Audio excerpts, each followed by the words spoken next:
having conversations the best that you can, depending if they're further advanced with dementia, it may be impossible to have conversation.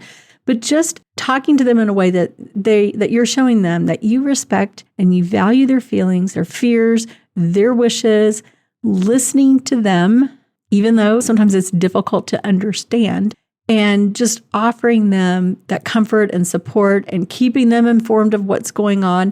I always tell Mark, this is what's going on. This is what the doctor said about your MRI. I mean, I have to slow down when I talk to him, but he gets it all, and it's his life, his body. So I think it's really important that he knows everything that I know that the doctors are sharing with me. Welcome to Aging in Style, the podcast dedicated to celebrating aging and what it takes to do it well. I'm Lori Williams. I'm a certified senior advisor and senior housing expert. In each episode, you'll learn stories of older adults who are thriving in their 70s, 80s, 90s, and in some cases in their hundreds. Whether you're an older adult or the child of an older adult, this podcast is filled with insightful resources, organizations that are doing incredible work, and stories that will inspire you to volunteer, learn, and who knows, maybe even skydive in your golden years. Hi, welcome to Aging in Style. I'm so glad y'all have tuned in today. We are going to talk about caregiving and the importance of communication when you're the caregiver. And before I became a caregiver, and if you listen to the podcast, you know that I am the primary caregiver for my husband, Mark, who had 4 strokes Christmas Day 2022. So between myself, my son, Chris, and a caregiver that I hired to come a couple of days a week, we've got a nice little team in place. But I've worked in senior living over 18 years, counseled many people about caregiving, but never was a caregiver myself as a full-time caregiver, just living this. So coming from this different perspective that I have now of truly being a caregiver, I've learned so much and realized how much I did not know prior to being in the shoes of actual caregivers. So I want to share with y'all some of the things that I've learned along the way. Most of you I've shared before because I'm just an open book, but caregiving is not something that came easily for me. I pretty much came to it kicking and screaming, thinking, oh my gosh, how am I going to do this? This is the worst thing I can imagine. And really went through all the feels about it because I didn't think I could do it. Couldn't believe that this had happened. Nobody expects a catastrophic event like what happened to our family. So it's been a learning experience for me. But what I do want to say is that being a caregiver, I mean, it's a obviously huge, profound responsibility, and it's challenging. Things are always changing. Things are good for a minute, and then there may be something else going on, and we've got to address that. And that's okay, which is why I want to talk about this whole communication piece of it. But I also do want to say that it is rewarding as well to be a caregiver, to know that you're taking care of this person that you love who is vulnerable.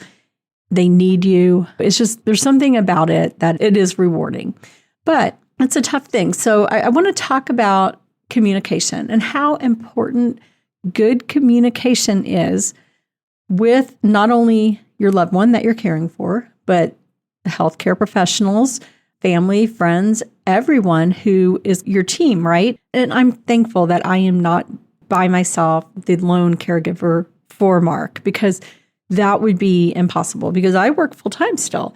And we were not at retirement age and we still have our youngest is in college. So I'm extremely fortunate and thankful that our son, Chris, is with us and can help as much as he does because there's no way I could afford to hire a full-time caregiver. And I want to keep Mark home with us forever. I realize if something were to happen where he needed a lot more care, that might not be possible. But as pretty much everyone out there feels, you want to stay home and you want to keep them at home with you as long as you can. So let's just go into what I've defined as 7 ways being a good communicator as a caregiver, why that makes such a huge difference in your caregiving experience for everyone involved. Number 1, if you're a good communicator, you are ensuring the clarity of the care needs for the person. Being a caregiver, you are taking in information and relaying information to others. You're taking information in from doctors on this is the medication we're going to try now for seizures or whatever. You're taking information from physical therapists, occupational therapists, speech therapists. Maybe they have a nurse. Maybe they're still in the hospital, in rehab, whatever it may be. There's a whole team of people around you when you have someone who has special needs, like maybe a stroke, as my husband had, or dementia, or whatever it may be. So you need to be able to communicate clearly with the healthcare providers. Tell them, like, for example, I took Mark this morning to get an MRI because he's having a lot of pain. I've been communicating with his team. His physical therapist and occupational therapist have been telling me, we're noticing more and more pain on this side, and it's starting to limit his ability to do therapy. So with that information, they tried different things. We're going to try stretches. We're going to try this. Continue to be in a lot of pain. So the next step was I took him to his primary care physician who examined him and said, let's get an MRI and some x-rays and see what's going on. So that's where we are now. But that's what I mean. You have to be very clear in what you're communicating and communicating with the whole team. So I'm taking in what his therapists are telling me, relaying that information to the doctor, trying to get from Mark, where is this pain happening? When is it happening? Documenting all this stuff, being able to relay what medication he's on, how often I'm giving him Tylenol. It's a lot you're like the person, you are the main person in control here and coordinating everything that's going on. But again, that's where it's just so important to be able to communicate all of that and make sure you're getting the best care for your loved one. Second reason that it's so important to be a good communicator, it strengthens those relationships that you have built with the healthcare providers, or as I'm calling it, the team. As a caregiver, as I said, you are your loved one's primary advocate. And in that role, you have to be able to communicate with everyone, doctors, nurses, therapists, other healthcare professionals. You have to be able to ask questions. And if you don't understand something, to ask for clarification and understanding what options are available for your loved one. Here's another example from my life, because like I said, I am in the trenches living this. So Mark was going to an outpatient neuro rehab. It was 5 days a week. He'd gotten to the point where he'd leave his wheelchair at home. That's what they thought he could walk with his cane. He is right side affected, so it's like his gait, how he walks, is really thrown off. And it started to cause him a lot of pain.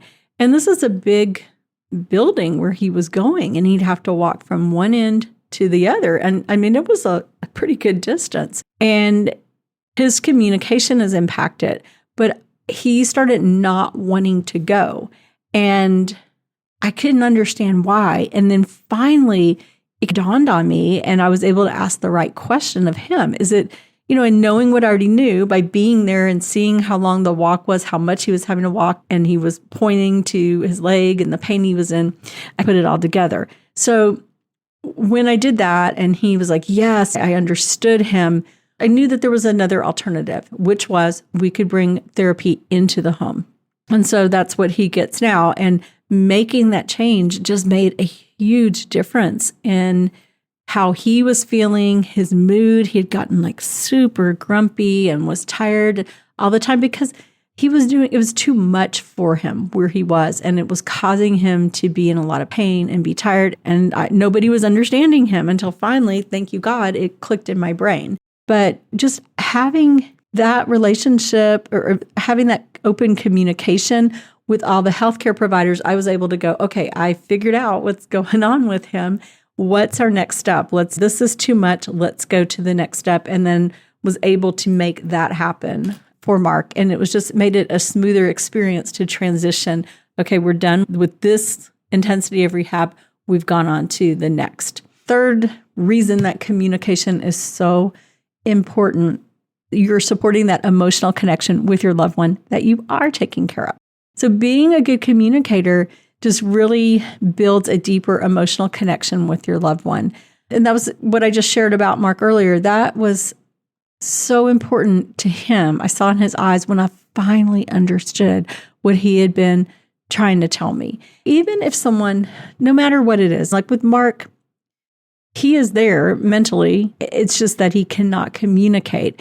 And it's this communication abilities are so impaired that even like making like a sign language kind of thing, he's signing something completely different a lot of times than what he's trying to tell me. So it's very difficult.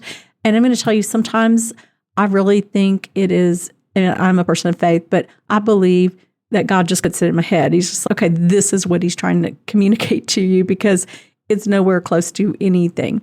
But I feel like that has built that strong emotional connection with Mark, that he knows I'm his person. He can trust me. I'm going to figure out what's going on. And I tell him, I will always take care of you, because I will always make sure that he gets the very best care. And when someone is either they have dementia, Parkinson's, stroke, whatever, it could be cancer, they do feel very vulnerable. They feel very isolated at times. So having conversations, the best that you can, depending if they're further advanced with dementia, it may be impossible to have conversation, but just talking to them in a way that you're showing them that you respect and you value their feelings, their fears, their wishes, listening to them, even though sometimes it's difficult to understand, and just offering them that comfort and support and keeping them informed of what's going on. And again, granted, if they are further advanced with dementia, they may not understand, but I always tell Mark, this is what's going on. This is what the doctor said about your MRI. I mean, I have to slow down when I talk to him, but he gets it all, and it's his life, his body. So I think it's really important that he knows everything that I know, that the doctors are sharing with me, and then that he has input into what our next steps are going to be for him, because it's about him. And granted, like I said, it's different if someone is far advanced with dementia or they can't make those decisions and you're making them for them. But I still feel like there's always that way to show them that respect and love, that you're making a decision that is best for them, that they would be happy that you made that decision. Fourth reason why it's so important to be a good communicator is, just building that support system, because caregiving is hard. It is the hardest thing I have ever done. It's very demanding. And even a person who they love being a caregiver, they are so devoted, this is what they've always wanted to do, you still need help. You cannot do it all on your own. And it's so important to keep that open communication with family, friends, community, resources, just create your network of support. And it's so important by just sharing what your needs are and just being very clear in your communication.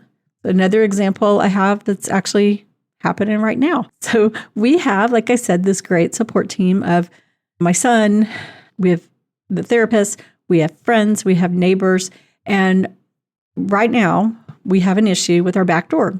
The lock is not lining up because I have a little foundation issue.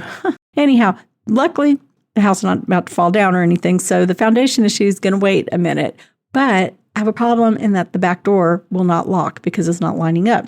And we had a storm the other night, and while we were sleeping, the wind actually blew the back door wide open. So I have been putting a chair against the door because my neighbor told me she was going to have her husband, when he came back to town, come over and fix our door.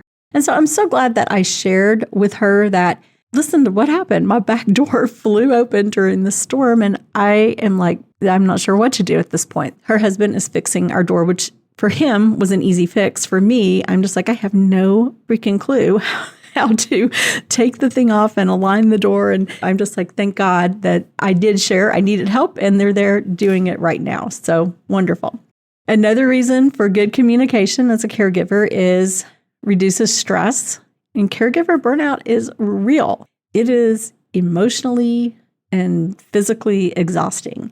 There's times where Mark sleeps through the night, but there's other times when he's up several times in the night, and I have to get up with him because he can transfer out of the bed to a wheelchair, but it's dark and he could be a little dizzy because he takes all this medication, and I need to be there to make sure he doesn't fall.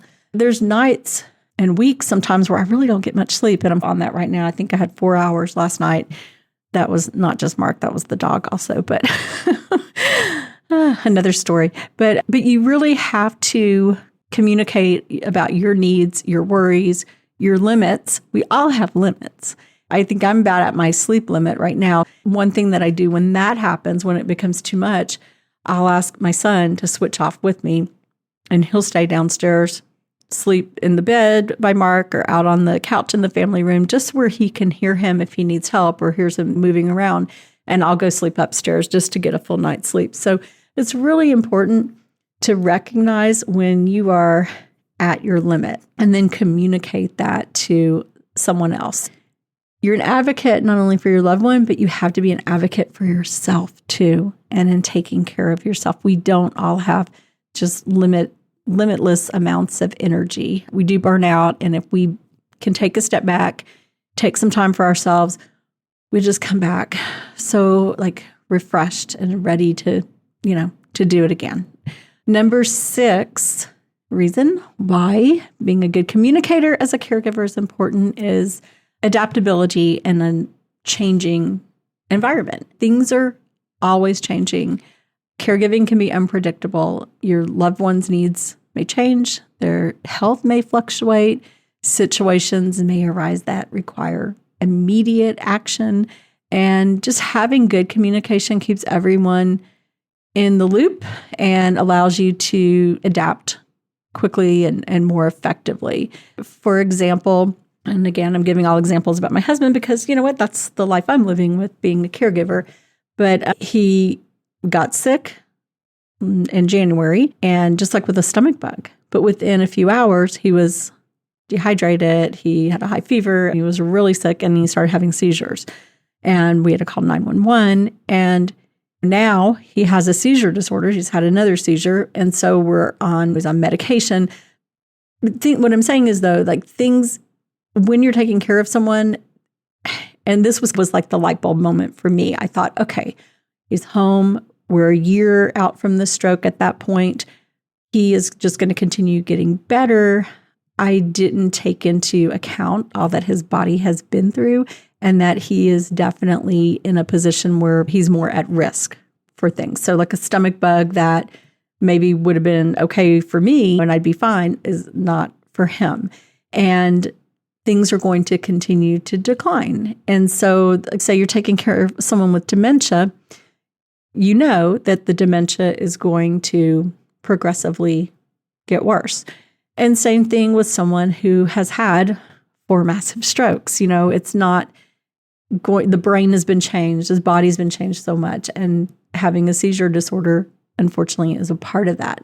So it has made me realize that we have to be ready to adapt at any time. And between my son, caregiver, everyone knows he's had seizures and we watch for that. And you have to be, as an advocate, knowing now, okay, we have a seizure disorder.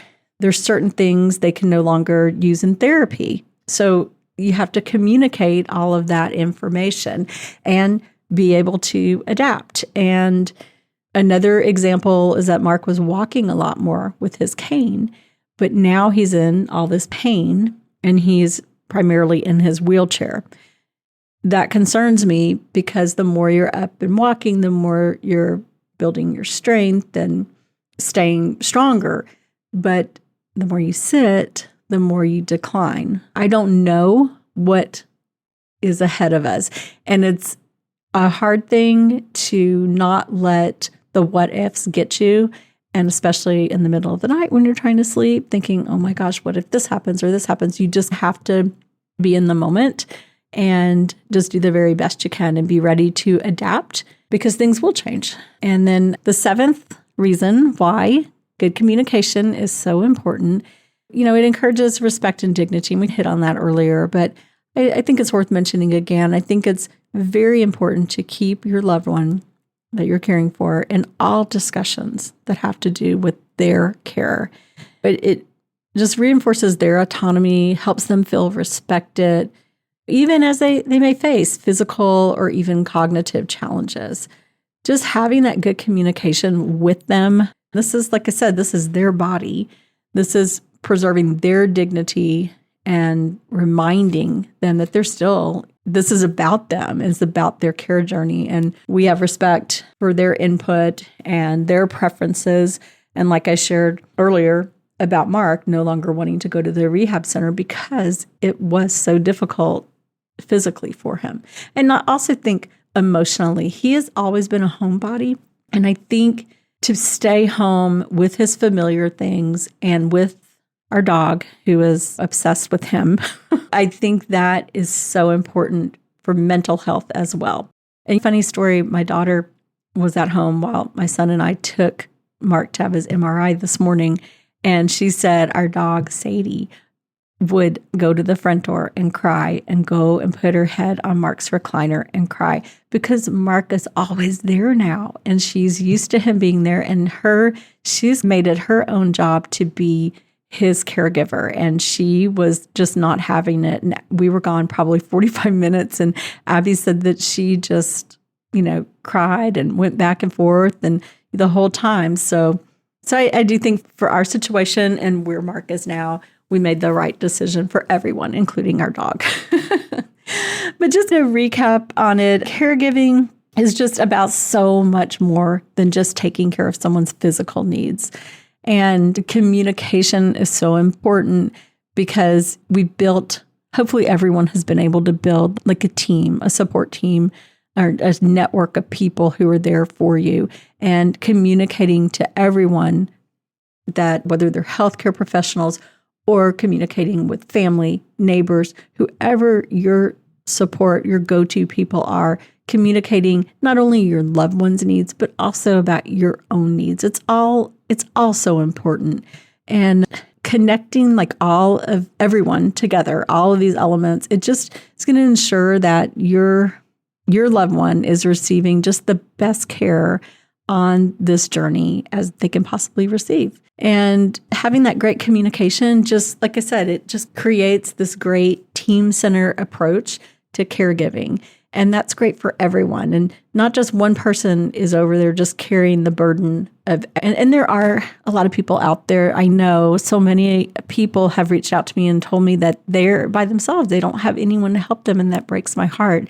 And I'll be honest, I probably wouldn't have as many people helping me if I didn't reach out and was not so transparent about everything that has gone on with our family on this journey with Mark through stroke. So that's what I wanted to share with y'all. That has been on my heart, and I hope it strikes a chord with people who are caregivers and maybe people who aren't caregivers, because you can empathize, as I did prior to becoming a caregiver, but you have that empathy for people and can imagine what the journey is like. But being on the side of it, it is hard to imagine. It's much more intense. I think maybe that's the best word. It's much more intense on the side being the caregiver. So that's what I have for y'all. Please share with your friends and family, especially if you know someone who is a caregiver. I hope that it will help them feel seen, heard, and maybe help them with their journey. You can listen to all of our podcast episodes on my website, which is loriwilliams-seniorservices.com. Thanks for listening, and we will talk to you next week. Bye-bye.